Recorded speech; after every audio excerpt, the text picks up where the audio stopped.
Now the example is a particle moves in a plane xy.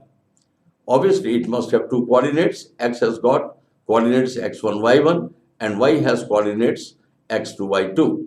Now it is moving with constant acceleration directed along y-axis.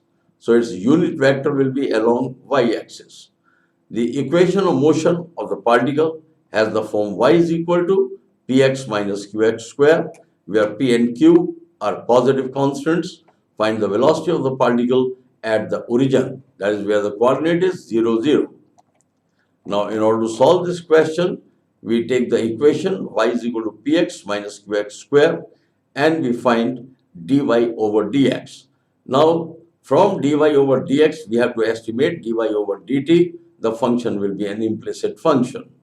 So, dy by dt can be taken as p into dx over dt, and then it is taken as qx square. So, it is q into 2x and dx by dt.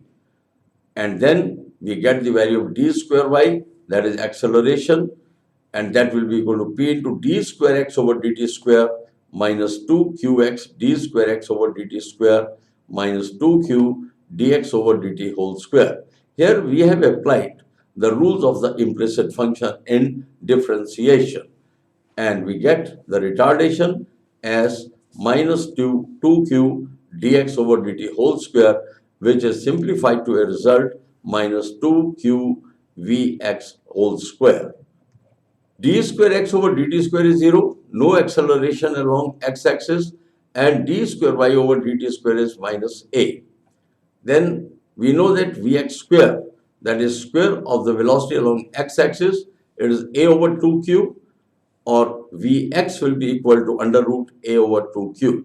Now further, we will take the derivative of y with respect to time from the limit x is equal to 0.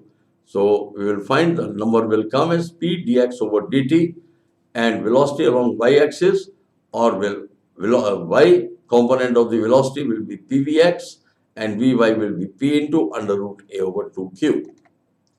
Now we will find v, that is square of velocity along x-axis, or we take the second component vy, that is also square.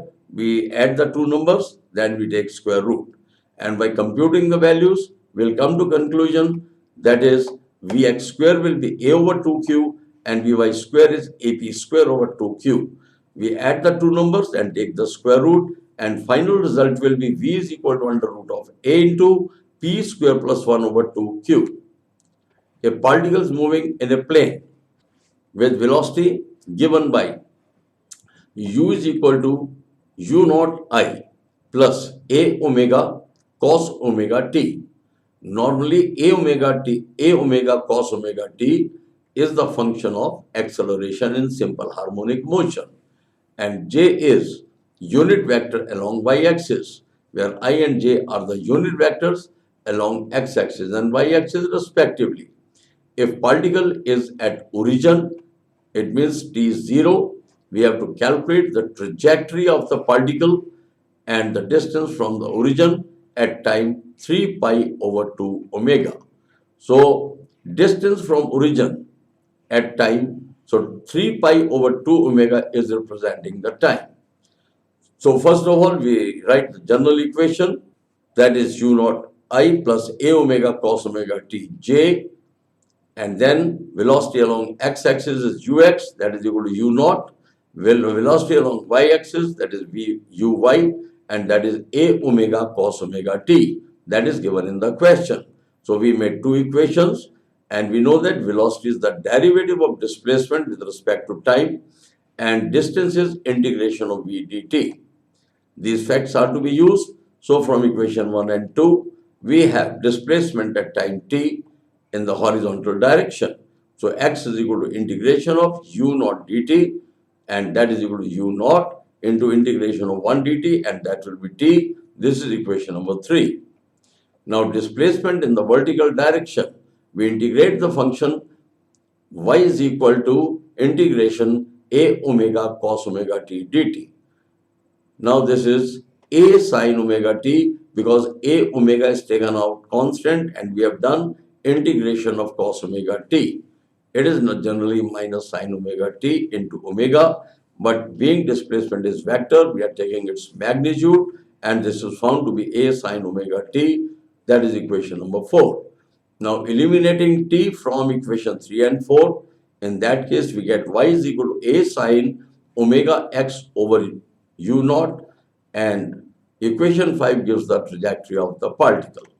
Now, at time t, 3 pi over 2 omega, we will take the equation of x, that is displacement along x-axis, and then we take the equation for y, and in both the equation, wherever t will exist, we will put 3 pi over 2 omega. So distance of the particle from the origin, that is given by the function under root x square plus y square, and the values of x and y are given to you. That is, put the values, take the square, and finally take the square root. The final result will become 3 pi u naught over 2 omega square plus a square whole under the root.